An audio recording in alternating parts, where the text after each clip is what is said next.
Now, what was really interesting to me is the county lookup, because we think that everything is based on the state, basically where you live. If you live in one of these so-called backward states or states where education is not very good, that is the whole state. But if you look at this, it's really not true at all, because in every single state, there are places where reading is much better and places where it's worse. So I'm just going to take South Carolina for an example. I used to work in Berkeley County, so let's look at that. So Berkeley County adults are actually a little bit higher than the state average and a little bit higher than the national average. But Berkeley County has a lot of industry. It's got a lot of wealthy retirees who have moved down there because of the weather. Similar pattern in Charleston County. Colleton County is a neighboring county pretty close to where I'm living now, and it's 248. Whereas if we go to Dorchester County, which is adjoining and is actually the county I'm in now, it's higher than the average. It's 260. But again, just one county over, it's 248. So this shows you the great inequity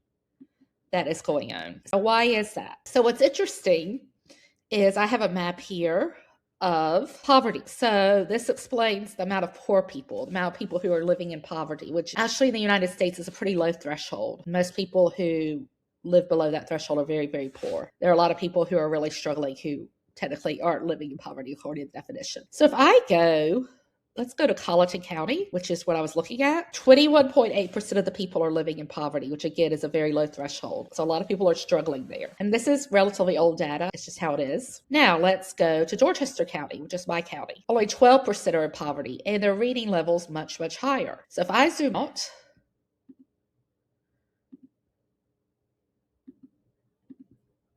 let's look at the national map. This map is actually pretty similar to this map. If you look at South Carolina, the cities on the coast and Columbia, which is in the middle, and some places in the upstate, the northern part of South Carolina, they are relatively doing okay as far as poverty. But then you've got these other communities that are doing very poorly. And a lot of them are rural communities, and they're having a hard time. And that's another thing I wanted to talk about briefly, is that I feel like in this country, we think of poverty as an urban problem, and there is a lot of urban poverty. It happens, but there's a lot of rural poverty, and people don't think about that much. That many times our rural school systems and our rural school districts are really struggling. And part of that is poverty. And a part of that is resources also, because those communities don't have as much money for their schools.